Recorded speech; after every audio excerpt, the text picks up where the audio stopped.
AITA for letting my sons lose $2 million after they chose their stepdad over me? I'm Liam, 52, and for years I measured fatherhood in quiet things nobody posts online. Folding bleacher chairs after games, keeping extra phone chargers in my car for my sons, remembering which one hated mushrooms and which one pretended he didn't need a birthday card but kept every single one. I wasn't perfect after the divorce. Nobody walks out of a broken marriage clean. But I showed up. I paid what I was supposed to pay. I showed up when I was invited. I showed up when I wasn't. And I never once told my boys they had to hate their mother to love me. That was my mistake. I thought silence would protect them. It only made it easier for everyone else to rewrite me.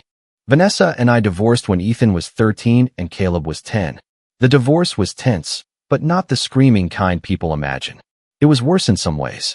It was quiet, polite, full of phrases like best interest of the children and moving forward, while both of us sat in separate chairs in a mediator's office, pretending we weren't grieving the same wreck from different sides. I made one rule for myself early. I would not trash Vanessa to the boys. When pickup times changed without warning, I swallowed it. When a school concert email somehow never made it to me, I asked the music teacher to send me a copy next time and told Caleb I was sorry I missed it. When Ethan said, "Mom said you probably had plans anyway," I just said, "I would have been there if I'd known." I thought that was enough. I thought the boys would grow up and remember who came to the games, who sat through orthodontist appointments, who drove across town with a fever because someone forgot a permission slip. I thought love left footprints. Maybe it does, but resentment leaves billboards. After Vanessa remarried Derek, things changed slowly enough that I kept telling myself not to overreact. Derek was 54, loud in the friendly way some men are when they want everyone in the room to know they're comfortable. At first, he shook my hand at school events and said things like, "I'm not trying to replace anybody, man." People usually say that right before they start measuring your spot for new furniture. He called himself the boys' bonus dad. I didn't love it, but I didn't argue. Kids can be loved by more than one adult. I believed that then. I still believe it now. The problem wasn't Derek loving my sons. The problem was that love turned into a campaign. On Father's Day one year, Vanessa posted a picture of Derek between Ethan and Caleb with the caption, "Happy Father's Day to the man who shows up in every way that matters." I saw it at 7:12 in the morning while making coffee. Ethan texted me around noon, "Happy Father's Day." That was it. I replied, "Thanks, buddy.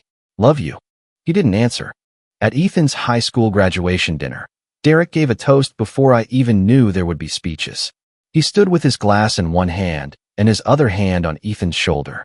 "Raising this young man has been one of the honors of my life," he said. A few relatives clapped. Vanessa looked at me like she was waiting for me to object. I didn't.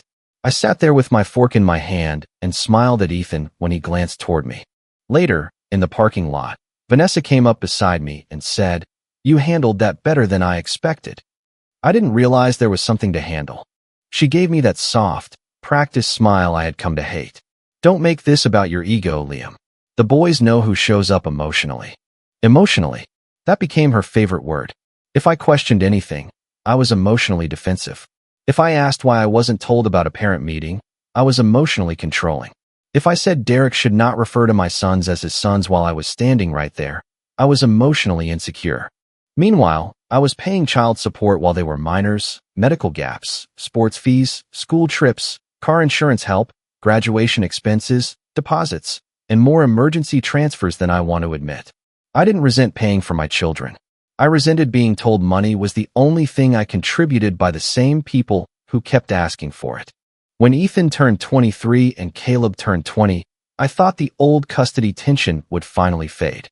There were no more court calendars. No more holiday schedules. No more forms where I was listed as parent two if Vanessa filled them out first. Instead, the erasure got bolder. The first clear sign was the family group chat. I was still in one chat with Vanessa, Derek, Ethan, Caleb, Vanessa's sister, a few cousins, and my cousin Marion. It had mostly been used for graduation photos, holiday plans, and the kind of family announcements where nobody really wants everyone included, but nobody wants to start drama by leaving someone out. One evening, my phone buzzed while I was reheating leftovers. I glanced down and saw the chat name had been changed. The Real Family. The picture was Vanessa, Derek, Ethan, and Caleb standing in matching dark shirts at some backyard gathering I hadn't been invited to. For a second, I just stared at it. Then Ethan sent a laughing emoji. I typed, "Interesting name change." Ethan replied, "It's just a joke. Don't be weird." Vanessa followed with, "Let's keep this positive. The boys deserve peace." Peace. Another one of her words. Peace always meant I was supposed to accept something quietly. 2 days later, Derek posted a photo of the four of them. Same picture. Same shirts. His caption said, "Big week for this family. Finally official soon." Comments came in fast. "So happy for you all. About time. Love makes a family." My stomach went cold before I even knew why. That night, Vanessa called me. She almost never called unless there was money involved, so I let it ring twice before answering. "Liam," she said, in the careful voice she used when she wanted to sound reasonable, "I wanted you to hear this from me before someone else says it wrong." "What is it?" "The boys have decided they want Derek to adopt them." I stood in my kitchen with the refrigerator humming behind me and said nothing. She continued, "They're adults. It's their choice. Derek has been emotionally present for them for years, and they want legal recognition of that bond." "Legal recognition," I repeated. "It doesn't erase you. Legal paperwork does not exist for symbolism, Vanessa." She sighed like I was disappointing her. "This is exactly why they were nervous to tell you. You make everything adversarial." "I'm asking what this means." "It means Derek deserves to be recognized for what he's been. Their father in the ways that mattered." There it was again. I asked, "Have Ethan and Caleb asked to speak with me about this?" "They don't owe you a debate." "No, but I'm their father." Her voice cooled. "That's what they're trying to define for themselves." The call ended with her telling me the hearing date would be sent to me as a courtesy. A courtesy. 23 years after Ethan was born, 20 years after Caleb came into the world with one fist tucked under his chin, and I was being given a courtesy notice that another man was becoming their legal father. I texted both boys separately that night. To Ethan, I wrote, "I heard about the adoption. I'd like to talk privately before the hearing. No pressure, no argument. Just us." He answered the next morning, "We've already made our decision." I replied, "I understand you have. I still want to hear it from you." He wrote, "There's nothing to discuss." Caleb took longer. He always did. He had been the kid who needed 5 minutes in the car before he could explain why school had been hard. At 11:43 p.m., he wrote, "Maybe coffee sometime this week." I stared at that text like it was a hand reaching out of deep water. I replied immediately, "Anytime. You pick." The next morning, another message came. "I don't think meeting would be productive." Caleb had never used the word productive in a text to me in his life. I knew Vanessa's fingerprints when I saw them. For a few days, I did nothing but observe. Derek kept posting little hints online. Vanessa's relatives kept commenting heart emojis. Ethan liked every post. Caleb liked one, then unliked it, then liked it again. Then Marion called me. Marion is my older cousin, 61, and one of the few people who never treated divorce like a team sport. She had known Vanessa since the wedding. She had also watched me sit alone at school events where everyone else seemed to have gotten a different start time. "I wasn't going to get involved," Marion said, "but you need to see something." A minute later, screenshots came through. They were from another chat, one I wasn't in. Names were cropped except for a few messages where context made it obvious who was speaking. One message said, "Once the adoption is done, Liam can't hold money over them anymore." Another said, "Exactly. He'll have to accept Derek is their real dad, but the trust is for the boys. He can't just take that away." I sat down at my dining table. The trust. Years earlier, after the divorce, I had created a family trust. It wasn't some dramatic old money thing. I had worked, invested carefully, lived below what I could have spent, and put aside assets for my children. Over time, with growth and contributions, it became worth about $2 million. The trust was never a secret. Vanessa knew it existed. The boys knew in general terms that I had planned for them. I didn't wave it around. I didn't threaten anyone with it. I didn't say, "Love me or lose money." But apparently Vanessa had been telling a different story.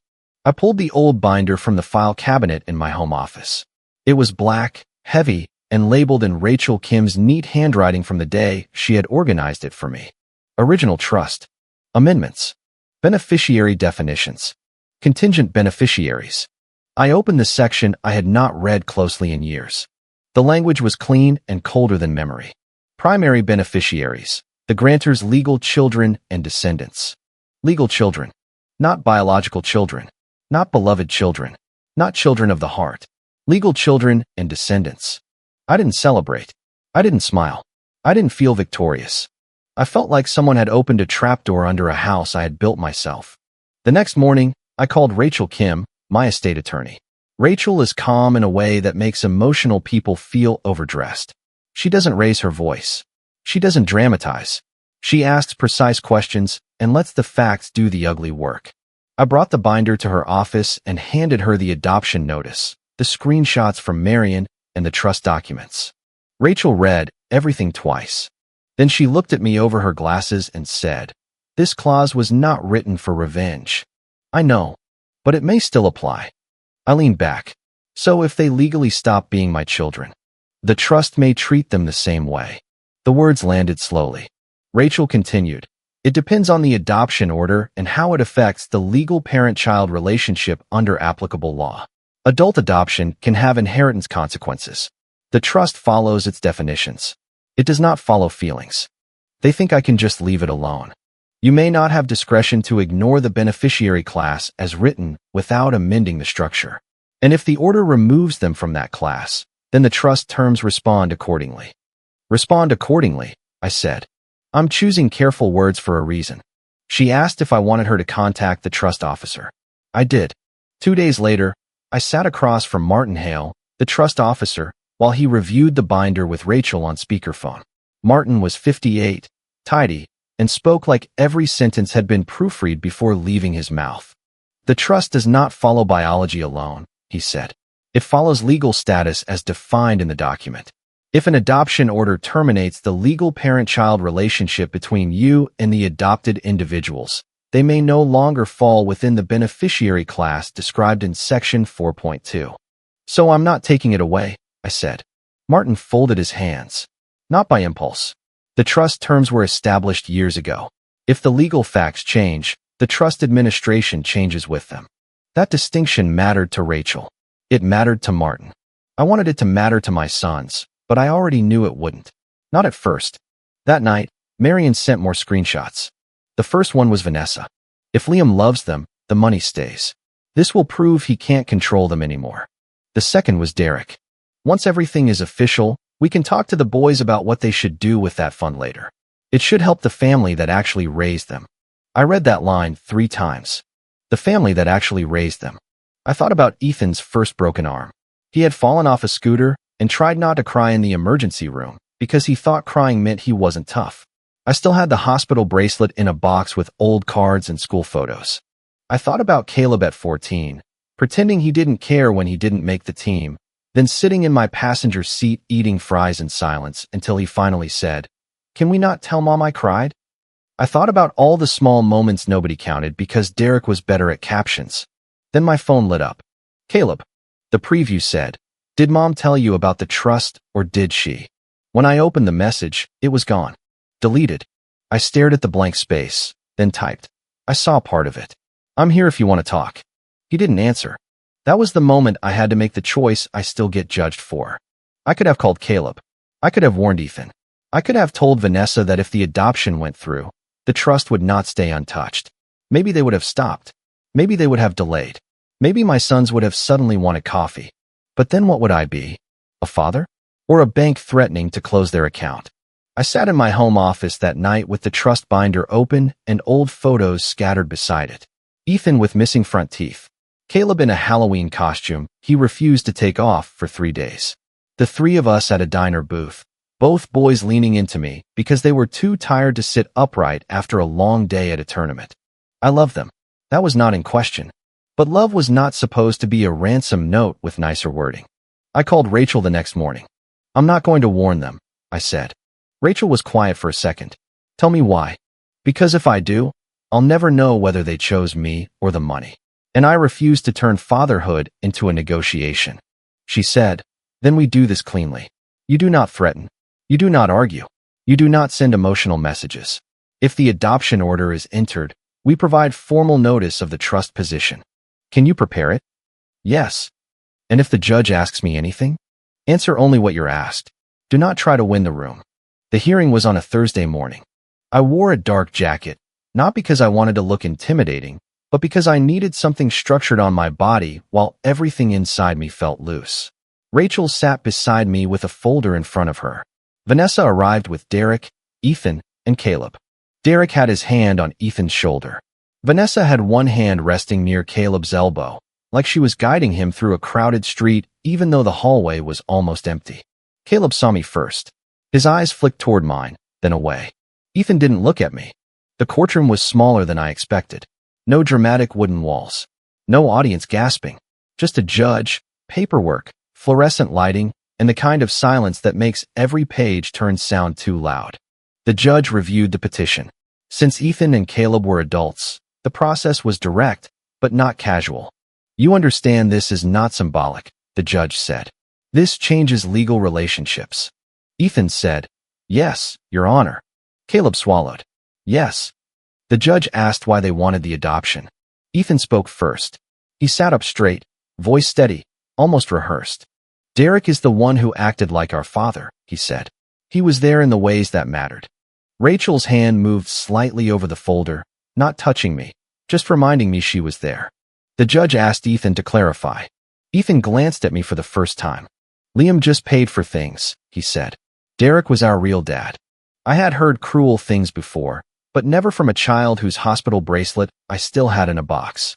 Something in my chest went very still. Derek lowered his eyes, but not fast enough to hide the smile. Vanessa looked satisfied, not happy exactly. Satisfied, like a closing argument had landed. Rachel leaned toward me and whispered, "Do not answer that unless the judge asks you directly." I whispered back, "I know." Caleb's turn was shorter. He said Derek had been important to him. He said he wanted the same last name as the family he felt closest to.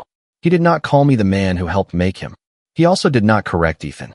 The judge asked again if they understood the legal consequences. Ethan said yes. Caleb said yes. The order was entered. It did not sound like thunder. It sounded like paper. Afterward, we stood in the hallway outside the courtroom. Derek hugged Ethan. Vanessa hugged Caleb. Someone took a picture. I saw Caleb's face over Vanessa's shoulder. He looked sick.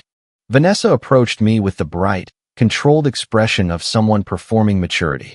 "The boys would like you at dinner tonight," she said. "Just immediate family and a few relatives. Closure. Let's end this maturely." I almost laughed. Not because it was funny, but because she had just helped my sons legally replace me and wanted me to attend the after-party. Rachel looked at me.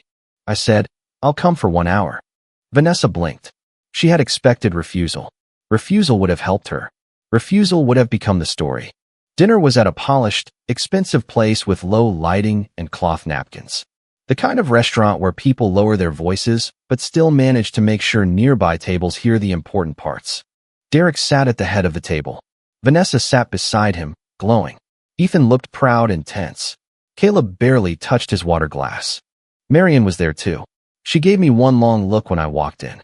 Not pity. Warning. I sat at the far end, ordered coffee, and said almost nothing. For the first 20 minutes, everyone pretended this was normal. Vanessa's sister talked about how beautiful the hearing had been. Derek said, "It's been a long road." Ethan nodded like a man accepting an award. Then Derek lifted his glass. "To the family that chose each other," he said. A few people murmured, "Cheers." I looked at Ethan. He was watching me, probably waiting for me to flinch. He said, "No hard feelings. This just makes things official." Caleb's eyes moved to me. I reached into the inside pocket of my jacket and placed an envelope on the table. "You're right," I said. "It does make things official." The table went quiet. Vanessa stared at the envelope. "What is that?" "A letter from my attorney." Ethan gave a short laugh. "Seriously?" "Yes." I slid it toward him. "You should read it." He opened it with the annoyed confidence of someone who thinks paperwork is just another adult trying to sound important. His expression changed by the second paragraph. Caleb leaned closer. Ethan read silently at first, then out loud, voice sharpening. "Pursuant to the terms of the Liam Family Trust, beneficiary eligibility is limited to the grantor's legal children and their descendants as defined under applicable law." Vanessa's face drained. Ethan kept reading, faster now. "Upon entry of an adoption order terminating the legal parent-child relationship between the grantor and the adopted adult children, The affected individuals no longer fall within the beneficiary class described in Section 4.2. This notice is provided for clarity and should not be interpreted as a discretionary revocation. Caleb looked at me. What does this mean? It means the paperwork did what paperwork does. No, Vanessa said sharply. No, you can't do that. I didn't do it tonight. You're punishing them. I'm accepting the legal choice all of you celebrated. Derek set down his glass. Hold on. Are you saying the trust is gone? I'm saying Ethan and Caleb are no longer in the beneficiary class if the order terminated their legal relationship to me under the trust terms. Ethan threw the letter onto the table. So this was your plan? You sat there in court and let us do it. I sat there in court and listened to you tell a judge Derek was your real father and I just paid for things. His jaw tightened. Because that's how it felt. I believe you felt that way. You made it legal. Vanessa stood so fast her napkin fell to the floor. You can't steal from your own children. Marion said quietly. It was his trust. Vanessa snapped, stay out of this. I looked at Vanessa and kept my voice low. I didn't erase them. They erased me in court and celebrated before reading the paperwork. You should have warned them, she said. You told them the trust was how I controlled them. You told them if I loved them, the money would stay. You turned my estate plan into a test I was never told I was taking. For 1 second, Vanessa looked genuinely afraid. Ethan noticed. Caleb definitely noticed. Derek leaned forward, all warmth gone from his face. Is there a window to undo it if the trust requires? He stopped, but too late. The silence that followed was different from the courtroom silence. This one had teeth. Caleb turned toward him. Undo it? For the money. Derek's mouth opened. That's not what I meant. Ethan stared at him. Then what did you mean? Vanessa jumped in. He means legally, there may be options. This is all very sudden. I almost admired how quickly she tried to sweep the glass back into the broken bottle. Derek said, I'm thinking about the boy's future. No, Caleb said. His voice was quiet, but it cut through the table. You said undo it. I stood. My hands were steady. I remember that because I looked down and felt surprised. I'm not fighting for a title you already gave away, I said. Vanessa stepped toward me. Liam, sit down. No. Ethan said, you're really leaving?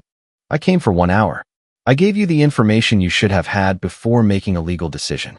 Anything about the trust goes through Rachel now. You're cold, he said. I looked at him. No. Cold would be pretending this didn't hurt.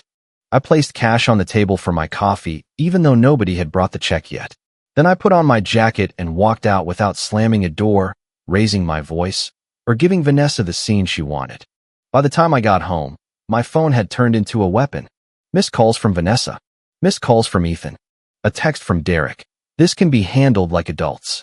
Another from Vanessa. You are punishing them because they let someone else love them. Then, a real father wouldn't do this. I replied once. A real father is what you told a judge I wasn't. The family group chat exploded next. Vanessa wrote a long message about betrayal, financial abuse, and how I had weaponized generational planning against my children.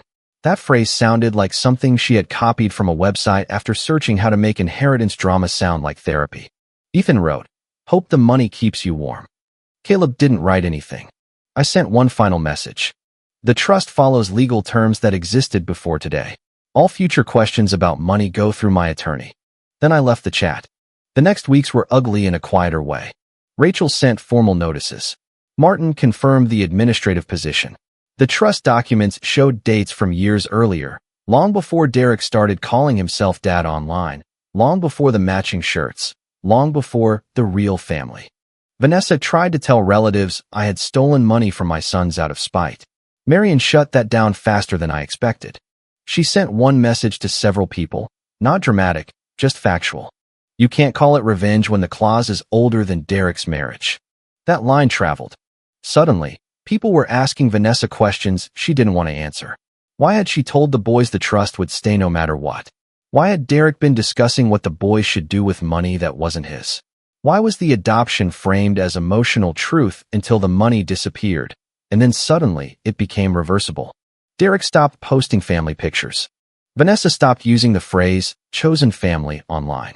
Ethan blocked me for 11 days, unblocked me, sent 3 angry paragraphs, then blocked me again. In one of them, he wrote, you proved Mom right. The money was always control. I responded before the block went back up. You are allowed to think what I did was messed up.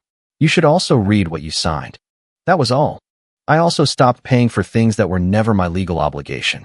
No more emergency transfers to Vanessa because the boys had unexpected expenses. No more phone upgrades. No more car repair help routed through their mother. No more covering travel because Derek's budget was tight. No more temporary help that somehow always became permanent. When Vanessa emailed me asking whether I was really going to let Caleb deal with a car insurance increase on his own, I wrote back, Caleb can contact me directly if he needs a conversation. I will not route money through you. She replied, you're destroying your relationship with them. I didn't answer. Rachel told me, do not explain emotionally. The documents are the explanation. She was right, but documents don't keep you company at night. There were evenings I opened the old box in my closet. Birthday cards, school pictures, the hospital bracelet from Ethan's broken arm, a folded drawing Caleb made at 8 that said, Dad's house rules, with a picture of me burning pancakes because that had happened once, and he thought it was the funniest thing in the world. I didn't throw any of it away. I also didn't call. 3 weeks after the dinner, Caleb texted, can we meet? Just us. I stared at it for a while before answering. Yes. We met the next afternoon at a small coffee shop in a strip mall neither of us had any history with. Neutral ground. No childhood ghosts. No Vanessa. No Derek. No family photos staring from walls. Caleb was already there when I arrived. He looked exhausted. Older than 20 and younger than 20 at the same time. I sat across from him. For a minute, neither of us spoke. Then he said, Mom said the trust was how you kept us tied to you. I nodded once. I figured. She said if you really loved us, you'd leave it alone. That was never love. That was a ransom note with nicer wording. He winced. I didn't soften it. Not because I wanted to hurt him, but because soft words had helped build this mess. Caleb looked down at his coffee. I didn't know it could change anything legally. Not like that. The judge asked if you understood it was a legal change. I know. His voice cracked slightly. I know, okay? But Mom said it was mostly symbolic. Derek said it would just make things match how we already felt. And how did you feel? He rubbed his face. Confused. That answer hurt more than anger would have. He continued. Ethan was sure. Mom was sure. Derek kept saying it would give us peace. And every time I asked about you, Mom said you'd make it about money. So you decided to prove you couldn't be bought. I guess. And expected me to prove I would still pay. He didn't answer. I leaned back. Caleb, I love you. That has not changed. But I will not pay $2 million to be allowed to remain your father. His eyes filled, but he didn't cry. So that's it. We're just out. From the trust, yes. He swallowed. From my life, I said, that depends on whether you want a father or an account balance. That's not fair. No, none of this is fair, but it is honest. He looked toward the window. Cars moved through the lot. A woman walked by carrying a toddler on one hip. Normal life kept happening, which felt rude somehow. Caleb said, I don't know how to fix this. Start by telling the truth without asking me to pay for it. He nodded, but slowly, like the words were heavy. I told him I was sorry for the ways I had been too quiet. I told him I should have challenged more of the narrative when he and Ethan were younger. I told him I thought staying calm would protect them from conflict, and I understood now that silence had left them alone with Vanessa's version of events. But I will not apologize for refusing to be erased legally and used financially, I said. Caleb said. Derek said he was just surprised at dinner. Do you believe that? He didn't answer right away. Then he said, he asked Mom about undoing it again. There it was. I felt no pleasure hearing it. Caleb looked ashamed, and for the first time in a long time, he looked like my son without armor. I'm not asking you to hate him, I said. I'm asking you to notice what people do when money enters the room. We did not hug when we left. That would sound better in a story, but real damage doesn't always give you a clean scene. We stood outside by our cars, awkward and tired. Caleb said, can I text you? Yes. Even if it's not fixed? Especially then. He nodded and got into his car. Ethan took longer. He didn't ask to meet. He didn't apologize. But the public certainty cracked. He removed the adoption post from his profile. He stopped liking Derek's captions. Marion told me Ethan had asked her for a copy of the trust language because he wanted to read it himself. One night, he texted me, I still think what you did was messed up, I replied, "You may always think that." He wrote, "You could have told us." I could have. Why didn't you? I stared at the question for a long time.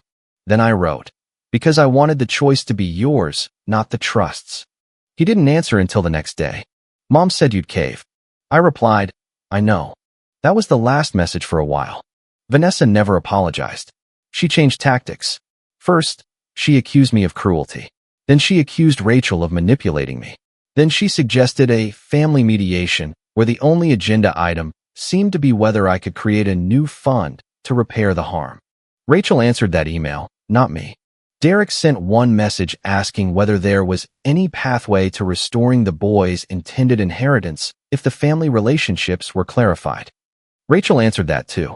No, that was not the full legal wording, but that was the meaning. A month after the hearing, I sat in Rachel's office with updated estate documents in front of me. The trust assets would be redirected. Some to relatives who had treated me like a person instead of a wallet. Some to an education fund for students aging out of difficult family situations. Some to contingencies that had nothing to do with Vanessa, Derek, Ethan, or Caleb. Rachel turned the final page toward me. "Are you certain?" she asked. I thought about Ethan saying I just paid for things. I thought about Caleb's deleted text. I thought about Derek raising a glass to the family that chose each other. I thought about Vanessa saying a real father wouldn't do this after telling a judge, through our sons, that I was not one. Then I signed. "I'm certain I can love them without letting them use me," I said. Rachel nodded. No smile. No judgment. Just a pen moving to the next tab. Afterward, I drove home and put my copy in the locked file cabinet. The old birthday card stayed in the closet. The hospital bracelet stayed in the box. Caleb's drawing stayed folded inside the same envelope where it had been for years. I didn't stop being their father in my heart just because a judge entered an order. But I stopped pretending fatherhood meant standing still while people crossed out my name and left my account number visible. Caleb texts sometimes now. Not every day. Not with easy warmth. Sometimes it's a picture of something small. A meal he cooked. A flat tire he changed himself. Once, a message that just said, "I remembered you hate mushrooms too." I wrote back, "I only hate them when people pretend they forgot." He sent a laughing emoji. It wasn't forgiveness. It was a thread. Ethan has not apologized. Maybe he will. Maybe he won't. He is still angry, but anger is different when it has to share space with facts. Derek is not the triumphant new father online anymore. Vanessa's relatives are quieter. The group chat, from what Marion told me, changed names again. Not the real family this time. Just family. That almost made me laugh. I am not waiting by the phone anymore. That may sound cold, but it feels like learning to breathe without permission. I will answer if my sons come honestly. I will listen if they want the truth. I will not pay for a performance of love, and I will not let inheritance become an apology someone else thinks I owe. They wanted the freedom to erase me and the comfort of inheriting from me. They got the freedom. I kept the comfort. If you like the stories, don't forget to leave a comment and support the channel by subscribing. See you in the upcoming stories.